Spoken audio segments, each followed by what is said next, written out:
Welcome, everyone. I am Nicole Wood. I am the CEO and one of the co-founders here at Vida. We are a leadership and career coaching firm based here in Chicago, but with coaches all throughout the country and some even scattered about the world.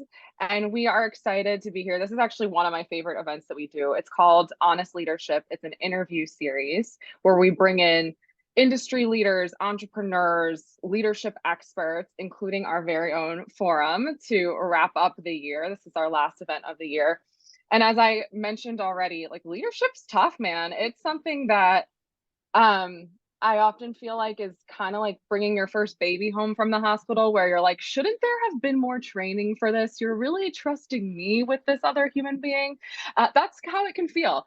And so what we want to do here is share those honest accounts and honest stories, hear from people's expertise, but also their failures and what the challenges that they've encountered over time, so that we can get some of those cheat sheets for our own leadership and so that we can apply it to our own environment. And so that's what this series is all about. And like I said, it's been such a fun year. We've had incredible guests, and there was really no better way that we could put a bow on the year than sitting down with Forum and hearing from her. So I'm really excited to talk to you, Forum, today about leading with no playbook, which I think could be basically our LinkedIn taglines at this point, especially over the past few years, but probably always in leadership.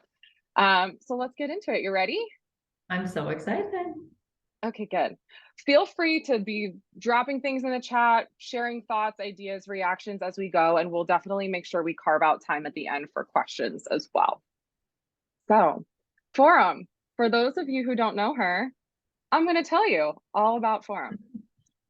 Foram Sheth is the chief coaching officer and co-founder of Vida, an innovative career leadership and life coaching company. Foram became a coach after her experience of burning out in her consulting career inspired her to help others to create careers that are fulfilling, meaningful, and fit their personal needs and goals. She built Vida to help others stop settling and start living a life they love.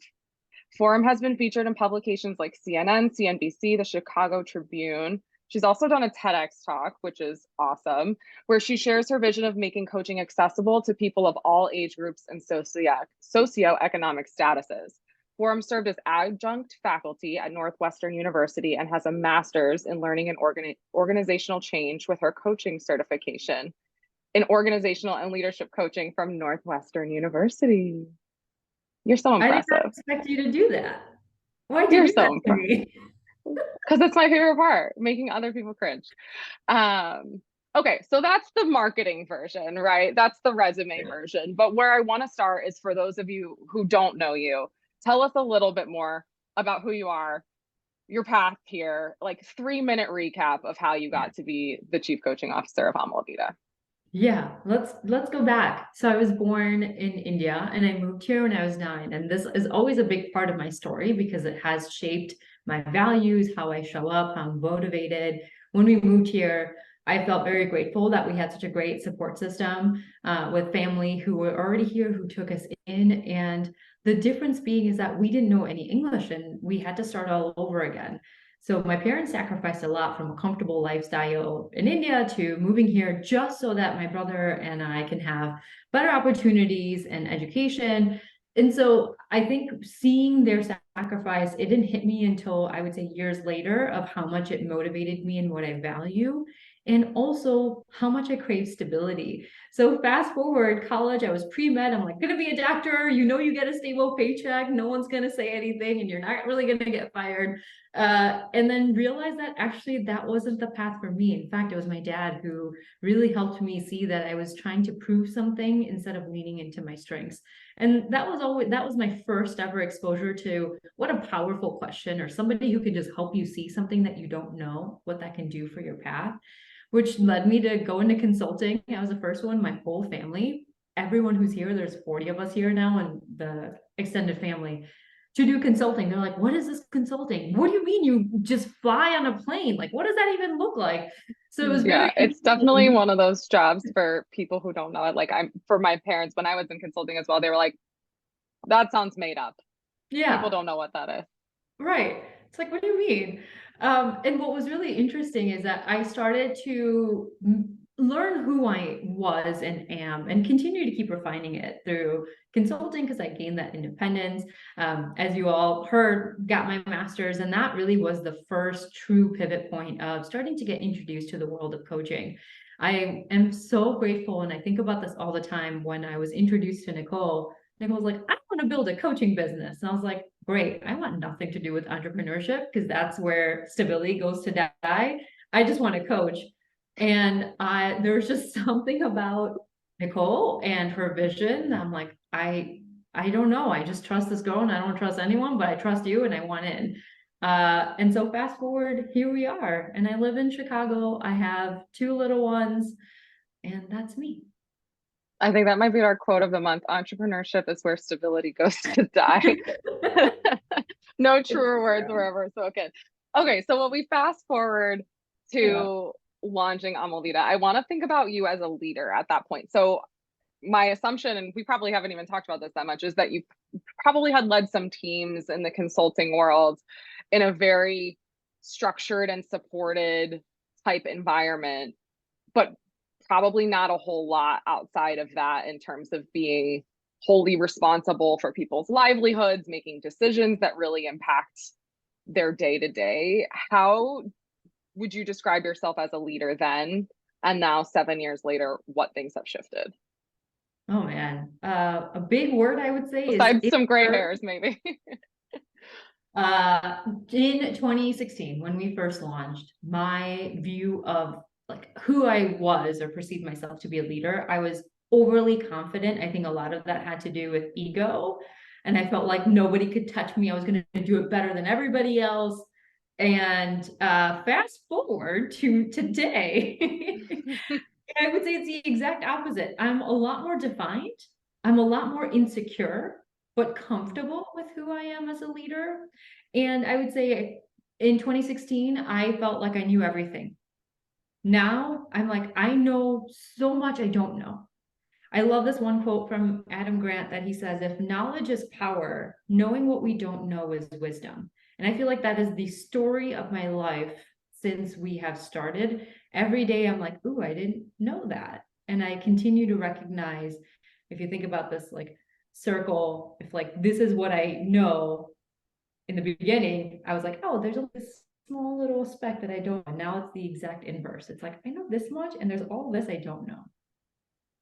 That's so funny. And I would not have expected you to describe it in that way, but I feel very similar. And I kind of categorize even like age groups. I'm like in my 20s, I knew nothing, but I thought I knew everything. And then in my 30s, I feel like I know nothing, but I probably know some things along the way. And it's interesting because you think that your confidence is going to be linear as you move through life, and it's just not. And I think to your point, like that's a good thing in some ways. You know enough about what can go wrong or the times when you haven't known everything to be less overly confident.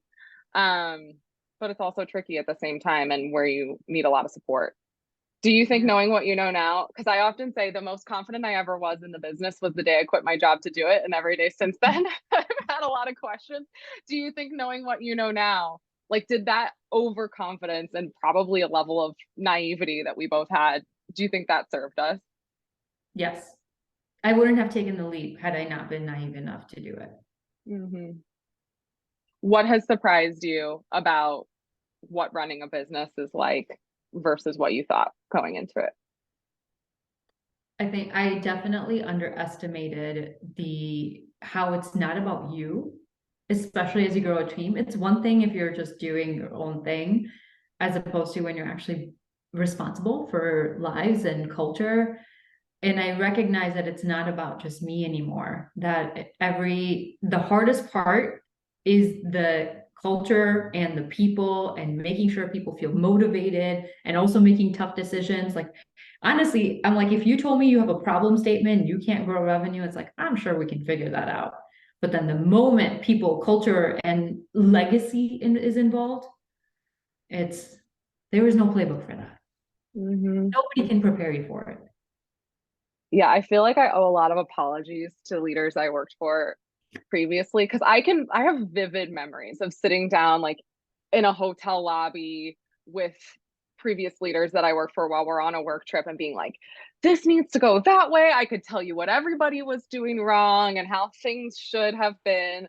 And I'm like, oh man, how little did I know? Because I think now I see that any one person only sees a sliver of the big picture and how much complexity and how much humanness is at play. And it's like, I was thinking about it this morning. I was like, it's like you're playing a game of chess because there's always sequencing and moving pieces, and the way this piece moves impacts the way this thing over here. If all of your pieces also had opinions about where they should go, you're trying to convince them to move, not just pick them up and plop them somewhere else. Like there's so much more. Yeah, like planning and strategy with a human element than I ever imagined. I was like, I can go build a product, I can go do a thing. You think it's just business, but it's people. It's people. And I love that analogy that you said, which is people with opinions. And it's not that their opinions don't matter or that they're wrong. It's that you're not going to make everybody happy. Somebody Right. is going to be upset because of a decision you made. And that's what you have to live with. Mm-hmm. It's how do you make those pieces move in concert when opinions are pulling things in different ways? And if you satisfy one thing over here, you're inevitably dissatisfying something or someone over here. And of course, you never have enough money to do any of it at the whole Or time in the time. background. No money, no Or time. time. Or time. Okay. So let's talk about, I want to hear both sides of experience from you. Obviously, you have your side being a leader within Amala Vida and seeing what our business, our team has gone through. And then you're also a seasoned executive coach. You're talking with top leaders at startups, at banks, at different types of organizations all the time. So you're seeing a really broad perspective as well. So I want to hit on both of those angles. But to start, let's start at home. So give us a little bit more context as to, maybe let's focus on the past few years, particularly since COVID, when everything has been unpredictable and there's been no playbook for really anybody. Tell us a little bit about what's happened here from your lens. Yeah.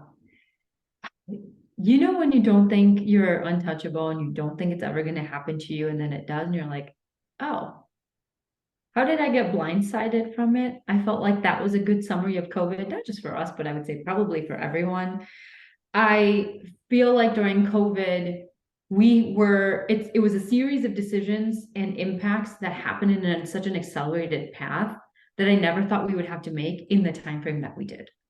Mm. It was about service, it was about people, it was about our livelihoods. Are we going to personally, like, are our kids okay? Are we going to be okay? Also, do we keep the business going? Like, what's more important? How do we make sure that we try to keep payroll going? There were so many high consequence questions that we had to ask and decisions we had to make in such a short amount of time that I felt that was probably where the grace started to sprout. Mm-hmm. Yeah, and to kind of set the stage, what was nice about our business during that time is we've been doing coaching remotely since forever. So unlike some businesses, the vast majority of our business model could continue to operate. However, demand dried up overnight. Our corporate clients were postponing all of this type of work. Of course, they're now in survival mode. And our personal clients, when people are in crisis, when they're worried about health, when they're scrambling to buy toilet paper, they're not often thinking about being reflective. And then as the years went on, it kind of the inverse happened where everyone was forced to be reflective about what do I want now that life has changed so drastically. So things started to pick back up a lot. And then even in this past year, where it felt like we were at the end of it, now with these mass layoffs that have happened and the tightening in the economy, it felt like we're on this roller coaster ride where now again, we're a little bit blindsided. So it really did feel like this high up and down. What pieces of that were challenging for you as a leader? Navigating the first. We had our The first first part. full, navigating all of our first. So Mm, every year since we started, knock on wood, we've had growth in however you want to define growth, but whether that's revenue, whether that's growing our team, but we've had growth. And then COVID hit and we're like, oh, we're not we didn't make the same as we did last month. Like, what happened to our revenue? How come we don't have the same amount of clients? So navigating the first when like, when you're down and then when it rains, it just downpours.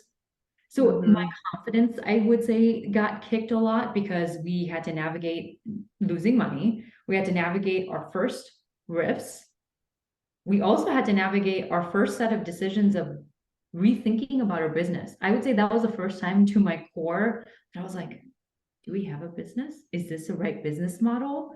I And remember having those conversations and us being like, is there an it there even is there, anymore? right? And when you are so confident that you have something, you can keep going, right? When you're like, I believe in Mm. it and I'm so confident, I can keep going. But the moment you question that and what your purpose is and whether or not there is a purpose, it's to me, every single thing then seems impossible. So that was the hardest, is when we had to navigate all of the first, in particular, when you and I started questioning our own belief in the company. Mhm. How did you get through it? I had to recognize how much of it was fear-based and how much of it was triggered and influenced through my past. So, for example, I mentioned that stability is really important to me. The moment things get risky, I'd rather run because it compromises other people. And this goes hand in hand with a conversation about self-awareness. Had I not been able to, in that moment, with your support, with other people that I trust and can talk to about this, for them to say, Foram, you're actually getting caught up in your fear and ego and emotion. You're not thinking about what is long term. You're making a emotionally charged decision that is Mhm. right here, right now. Mm. I needed that. I needed to hear that. That's really interesting. And I hadn't thought about that because one thing that I am grateful for and I think makes us a good match is I think you are quicker to react than I am in most of these scenarios. And now in hearing you say that, I think it's almost for like opposite reasons where you're like, things are going not great.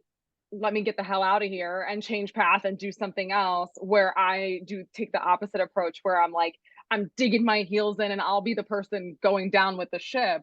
And it's nice to have that counterbalance of like, we need to do something, but we need to be patient. How do you think about that? Or have you noticed that? And how do you regulate yourself when you're navigating uncertainty of like, when do I need to sit back and let things play out? And when do I need to react?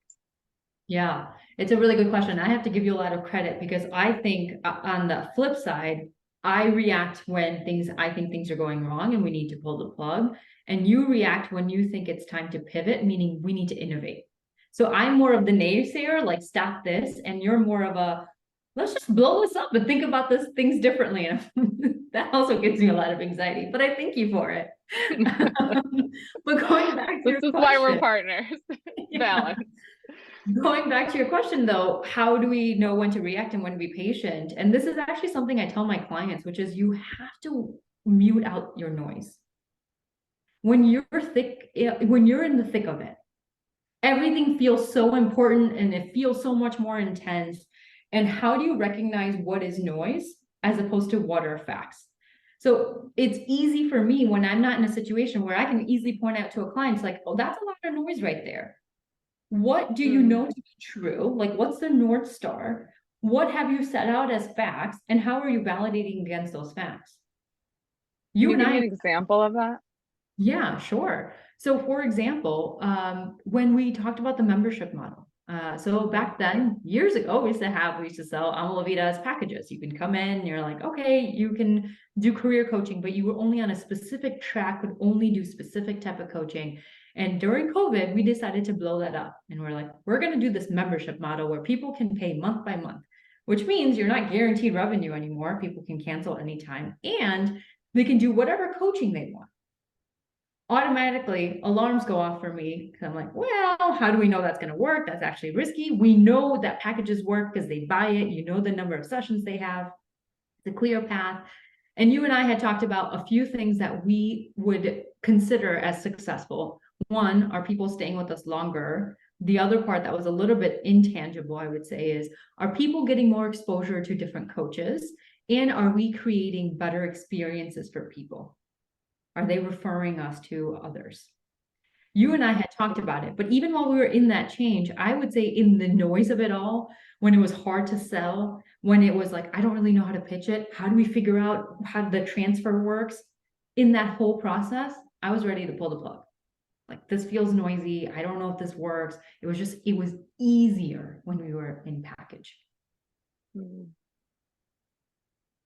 Okay, so the noise is all the what ifs and temporary challenges. And what you're saying is dial in on what are the actual factors that you can measure that prove whether this is working or not. And don't worry Right. about the rest. Okay. Try not to worry about the rest. The biggest, It's the biggest, impossible. the biggest obstacle is actually always your emotions and ego. Mm-hmm. Because you don't want, if you are the one who is saying, no, I'm the one, let's say, for example, you were attached to one strategy, now you pivoted all of a sudden, you want to prove that your strategy was right. So whether or not consciously or subconsciously, you're then going to not technically root for this new strategy. That's your ego at play. People don't always Mm-hmm. recognize. Mm-hmm. And the converse of that, I think, is back to the former point, like it's easier to do nothing sometimes than really stand behind something. And I have always, again, back to young Nicole feeling like she knew better and what everything should happen, I'd be like, why aren't we implementing this? Why aren't we doing that? And it felt very easy to sideline quarterback all of that.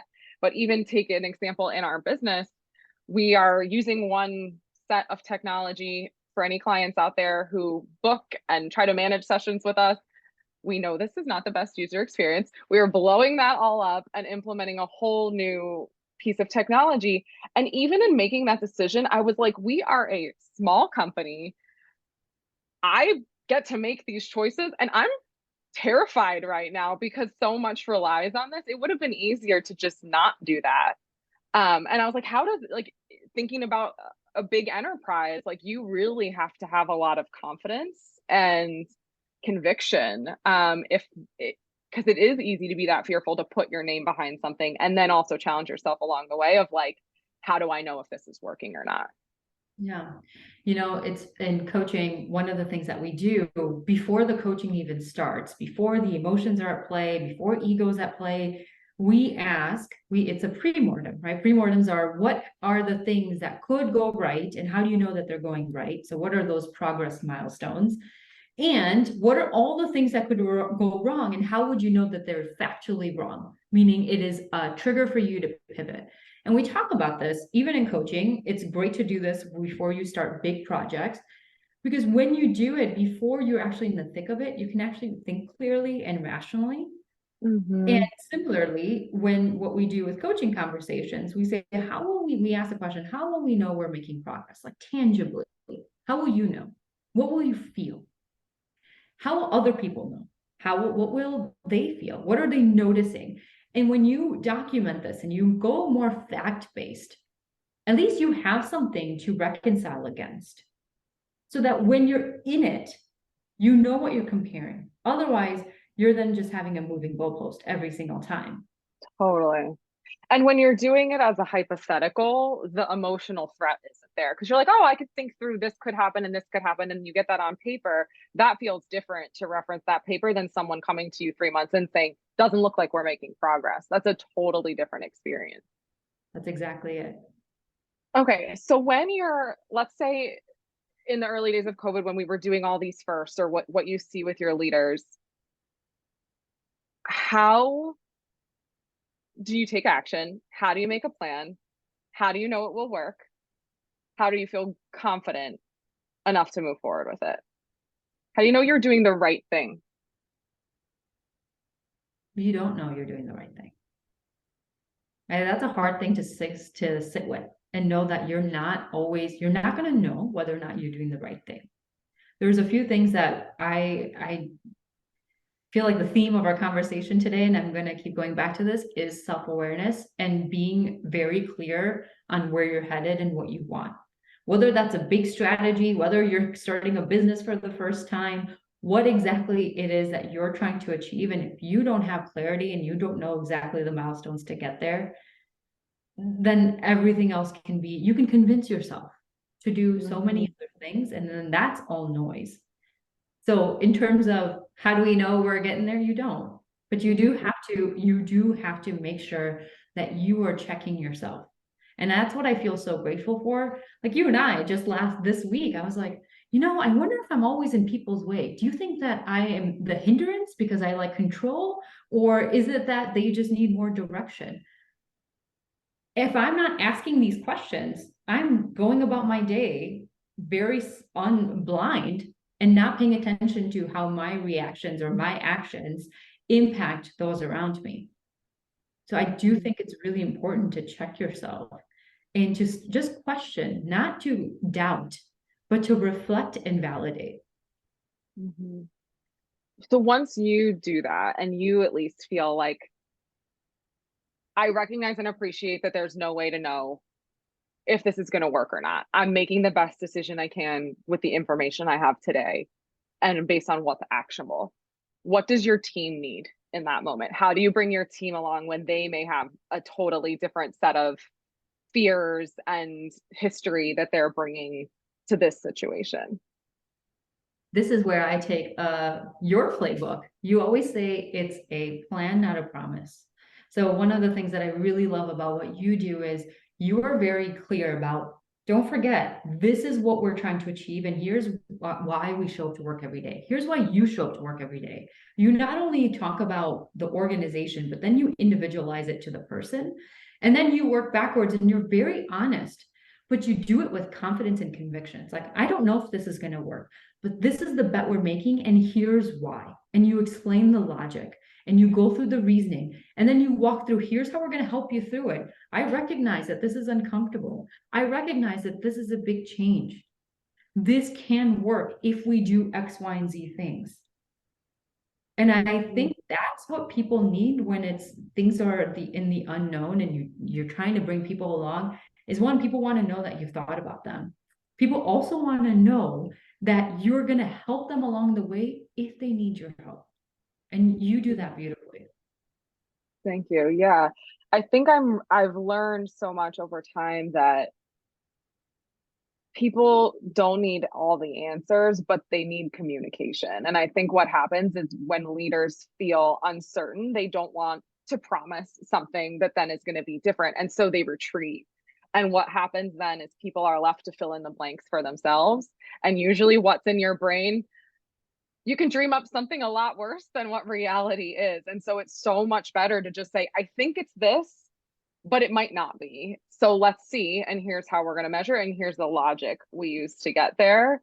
Um, and communicate that over and over and over again and keep people updated in real time. And one of the things that I'm still struggling with, but a mentor of mine has been coaching me on, is even when the answer is no, like that's an acceptable response too, versus just the silence. So for example, we did a really big employee engagement survey and we got so much great feedback from it, and a lot of things we were able to implement right away, and a lot of things are just not feasible. And I first took that like we have to run and change all this stuff and do all these things and figure out a way to make it all happen. And like it's okay to just say that will happen in 2025 when we hit this amount in EBITDA. Like it's okay to just say, great idea, not now, as long as people feel like you heard me, I'm validated, you listened, and there's a reason behind it. And I think that that fear of saying no or fear of being wrong prevents that communication. Yeah. And one thing I'll add is to bring into the famous Ted Lasso, you do need to, as the leader, you do need to believe. You need to believe Mm, that it will happen. You have to have conviction and confidence yourself. Because if you say, oh, I don't know, like, and you're shaky, it's all about the tone and the way it shows up. If you're shaky and even the odds are against you and you're like, I don't think we can do this, then no one's going to think that they can do it. yeah. I know that it's going to be hard. I know it's an uphill battle, and I know that the cards are stacked up against us. And we have the right skill sets and we have the right strategy. We need to make a play for it. Hmm.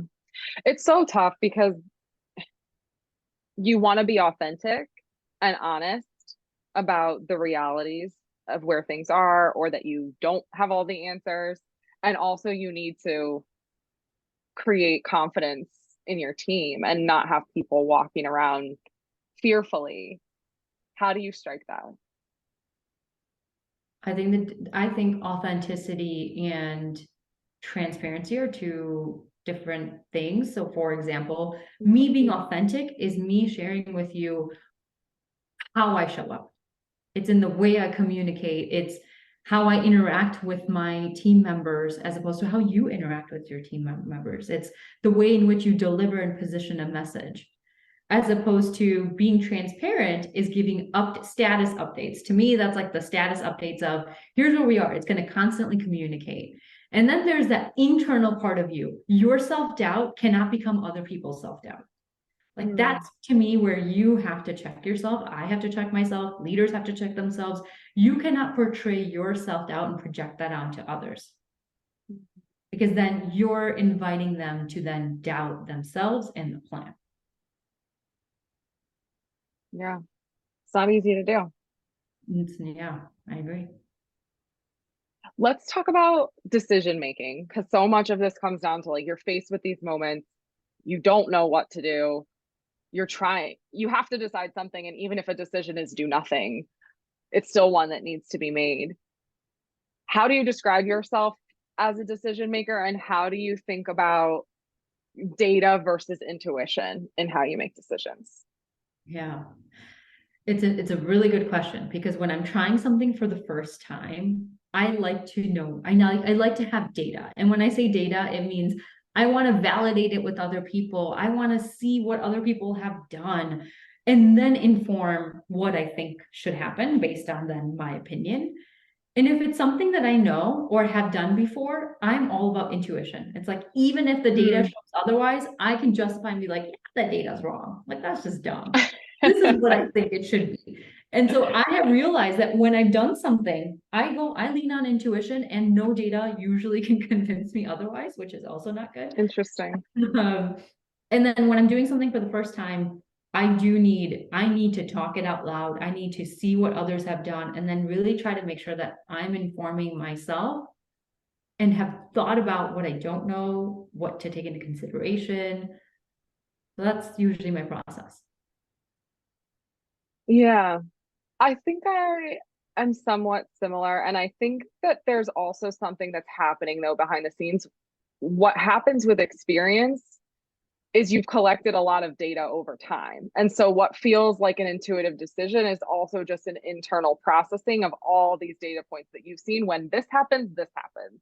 And you start to be able to make those judgments quicker. I think it's a great point that you said, like having self-awareness, checking yourself of like, I know I'm a person who can look the other way in some data. So let me challenge myself on that and make sure I'm staying vigilant. But I also think we sometimes discredit that or think that it doesn't have a basis, when really it is. Experience and data can be somewhat similar.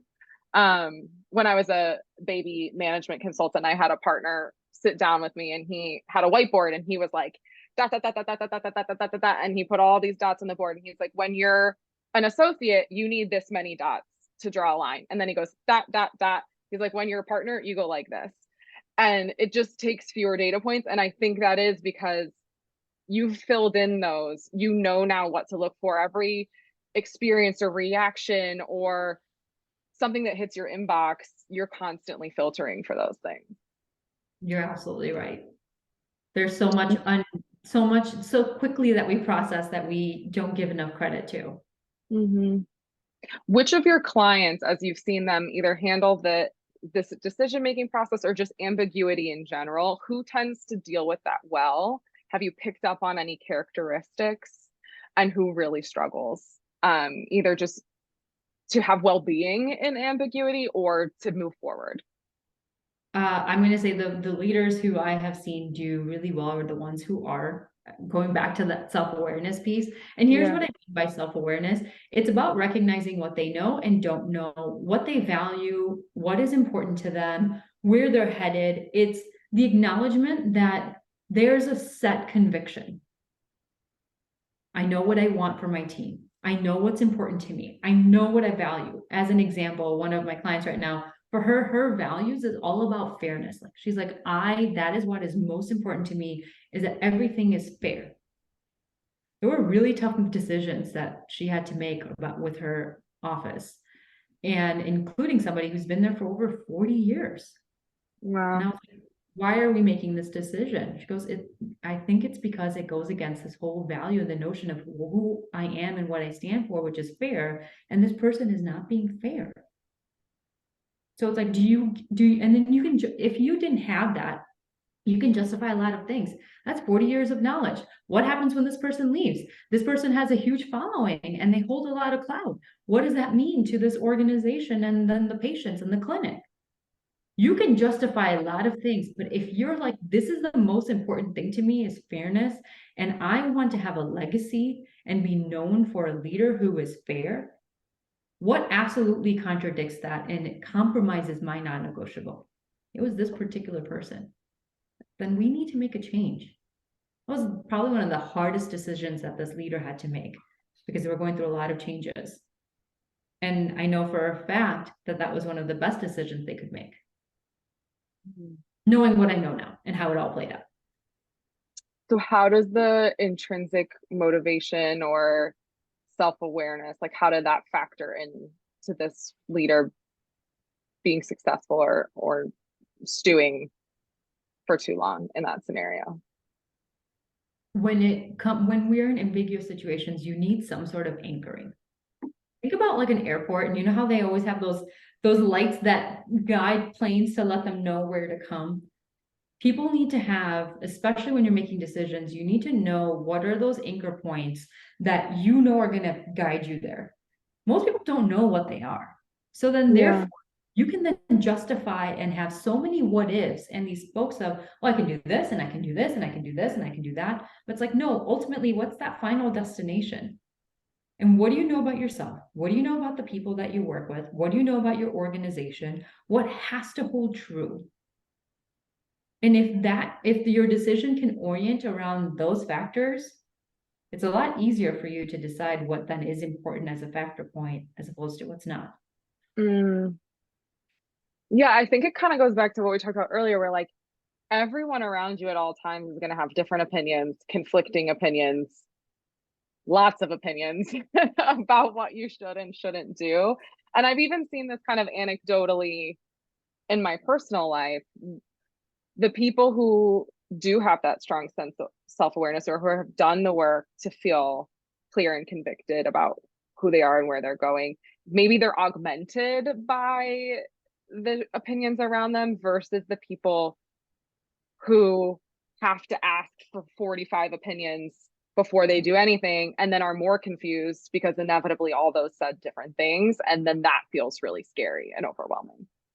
That's exactly it. And I feel like when, think about person who doesn't know, to me, your responses are the best solution has to come with the right question. If you don't know what question you're asking, you're not going to get the right solution. How do you know what question to ask? Well, you need to know what you're basing it off of. And that to me is generally the disconnect. Even as you and I have talked about this, I'm still going to call us a startup. Like we're a startup and we fight these battles of, you think about Silicon Valley startups and you also think about we've all heard the stories. When you're a startup, everyone's working 24/7 and there's no boundaries, but that's what has to happen. When you and I started, that's all we knew, right? Is that like, this is what it means to define and had the definition of a startup. And we also had said, what is most important to us is that this be a place where people can love their lives externally and internally. And that means showing people that you can work hard and have a life. And that doesn't translate in long hours. The knowing that we wanted a place where we wanted, or an organization where people can love their lives and have a place where you can do high impact work, you can do good and have fun. That then helped us make all the decisions that we have been making to today, because we know exactly what we stand for and what we want to be. Mm-hmm. Contrary to what is known to the world of what Right. startups. Right. No, it's an interesting point, and I totally agree. And I think one of the things you and I were both excited about in starting this business was not just to get to support our clients, but to get to create the company we would have wanted to work for. And I think where you're saying to get the solution, you have to ask the right question. And I think supplemental to that is that the end of that question should always say, for me right now. Like, what is the right thing to do for me right now versus what is the right thing to do for you 6 years ago would have a very different answer. And I think that's important in making business decisions too. We talk about this a lot. There are very few ideas we've had as a business that were objectively bad. There were some, but there were very few. There just may have been some that were right or wrong for our business, our culture, our maturity at that time. And we've maybe brought those back a handful of years later, and they worked when 5 years prior they didn't. And so there is this constant evaluation of tailoring it and understanding that and marrying it with that North Star. And it brings me to an interesting point around sometimes there is a playbook, like there's a best practice for stuff, or there's an expectation set, like what it means to work at a startup. Yeah, long hours is going to create a lot of work product in a short period of time. That's often what happens. And that is successful by some definitions, by some people. How do you know when to throw out the playbook? How do you know when to go, it's not worth reinventing the wheel. Let's just take what's there and do that thing. And how do you know when to go, let's throw that out and come up with our own answer? Yeah. Love that question. Also, I just want to say I love the addendum to the question, like what's the right question for me in this moment? I think that's brilliant. So going back to when do we know to build our own playbook as opposed to using someone else's, like the best practices, not reinventing the wheel. I just want to start with saying you don't start with the playbook and then build your vision around it. Right? That doesn't happen. It's you have to think about your vision and then start honing in. So then to answer your question, when it comes to what you want to be known for, whether that's you as a leader, maybe that's your work product, maybe that's your organization, maybe that's your team, what is the brand or the legacy that you want everyone to think of when they think about you? That to me is where you have to invent your own playbook, because that can't be something that you copy and paste. Because now you're just being Steve Jobs because you wear his sweater vest all the time. Like, no, you need to come up with your own legacy and brand. That to me is when you create your own playbook. Everything else, you can start to copy and paste and iterate. So, for example, one of the things that we're talking about is we want to be bold. We want to double down on what we do best. What are the innovative things that we can do that set our own playbook? Like celebrity sessions being a great example. Like that's a model that doesn't exist anywhere. We also say that we want to provide excellent customer service.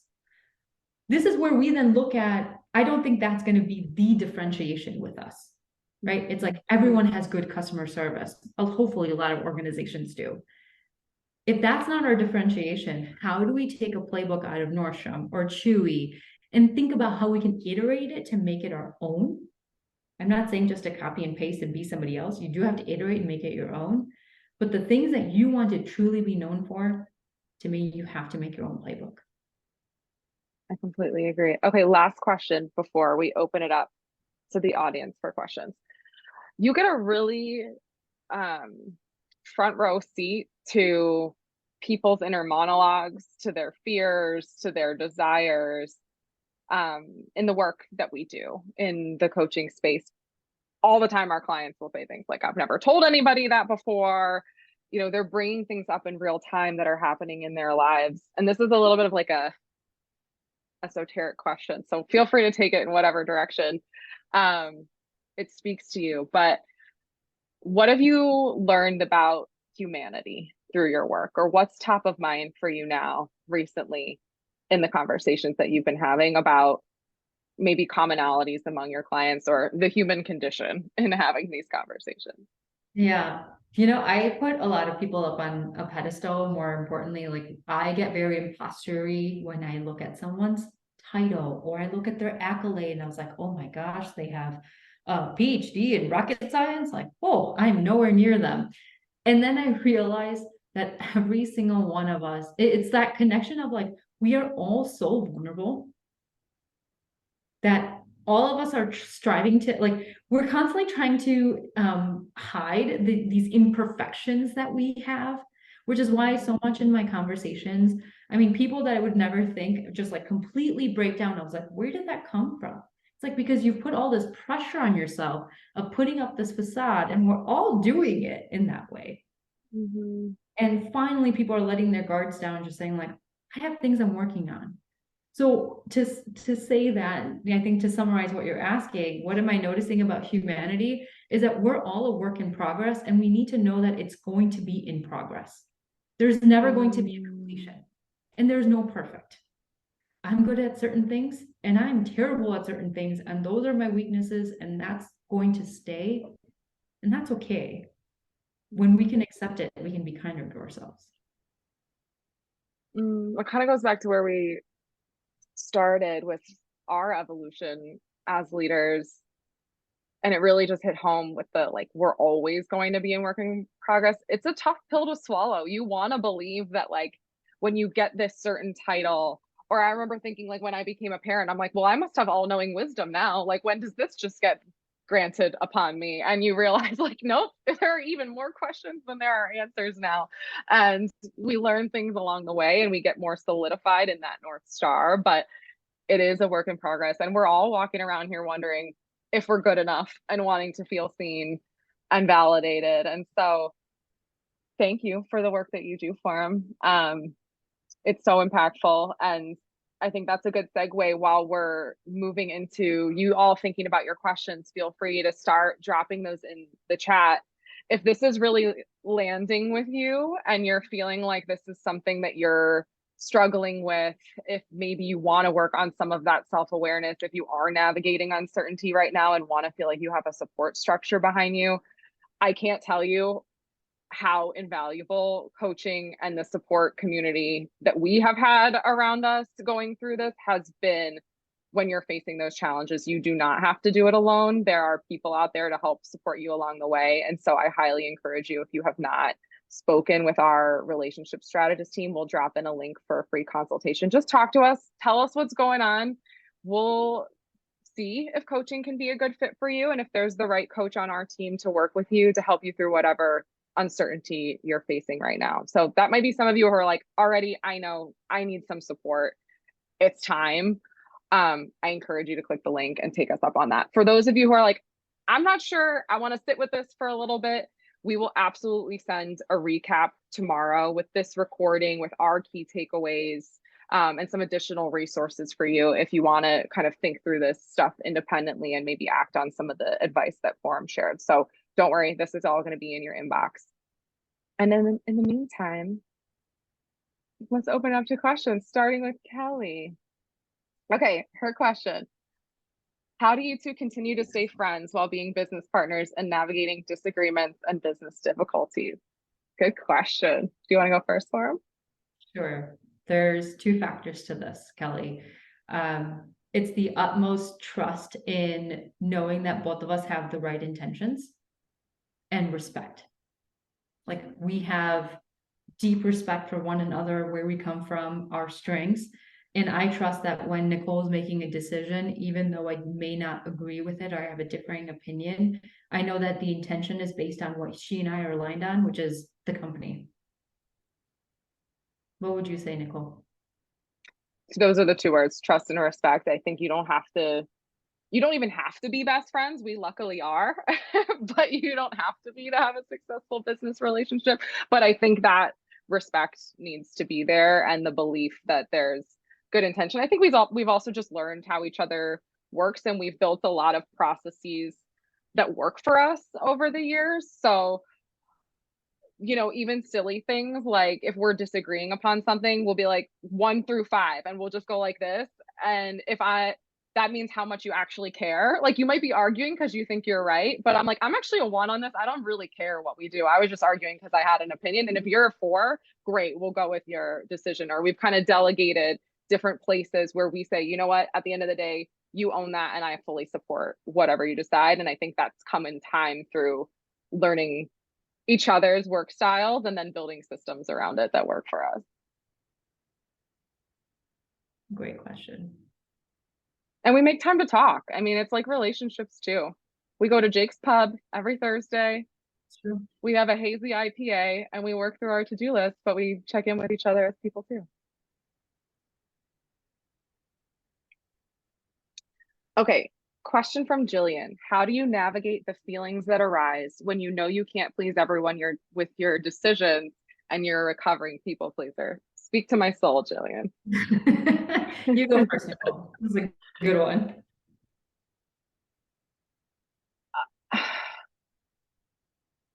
It's tough for me, to be honest. I can be overly empathetic to the point that I know that that's a fault of mine. So I think for me, it goes back to that communication and context and knowing if I believe in my heart of hearts that this is the right thing for the business as a whole, and knowing that that's ultimately my job. My job is to create the best possible company and organization as a whole, knowing that that's going to mean difficulties for certain situations or individuals along the way. Like if I feel so solid in that, then I give myself a little bit of permission and forgiveness for having to have those difficult conversations along the way. And I think I just go back to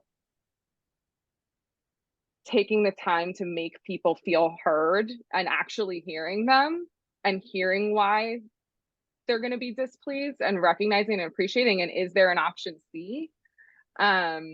Taking the time to really build those connections and relationships. And I think that builds the leeway that people have with you as a leader when you do have to give them bad news. What do you think, Foram? It's interesting because once I've made up my mind that this is the right decision, I play a very, like, I can just shut off my emotions in that moment. So in fact, it's the opposite for me. Sometimes I will not have as much empathy as I should. And that's when I lean in on Nicole. It's like, all right, like help me get that, muster up the empathy that I need to be able to connect with people. The other part of this here is I do feel like I do feel like being a leader is really lonely because you sometimes are the punching bag. Like when people get frustrated, they do lash out on you. And I've come to accept it. It's like, okay, I know that this is a blow and I know that you're upset and I know you maybe have said hurtful things. And that's part of the job. And it's a projection of your insecurities and your fears. And so I think I take it a little bit differently, this question of I need to recognize what the role is and how the emotions that I'm hearing or absorbing, whether or not they're a reflection of me or the other person. Yeah. And I think that like having the self-awareness to know when you need to lean on others for certain things. So where maybe I'll bring the counterbalance sometime of like, but actually from this person's viewpoint, I can understand how they were feeling this way. And simultaneously, I'll go to you and you'll be like, no, you're not being a jerk. You're holding someone accountable and you need to do that. And I think that knowing enough to know when you need that external validation or correction can be helpful. Okay, we have another question. In the moments when you feel extra high levels of pressure to hit goals, how transparent/vulnerable do you think CEOs and founders should be with the rest of their leadership team? It's a really good question, Allison. That's a good question. I will say that the one thing that the leadership team needs to feel with the same amount of intensity as the founders or the CEO is urgency. If they don't feel urgency and they don't know the amount of it's not that they need to crack under pressure, but they should have urgency to want to achieve that goal. That should never be a disconnect with the founders and the leadership team.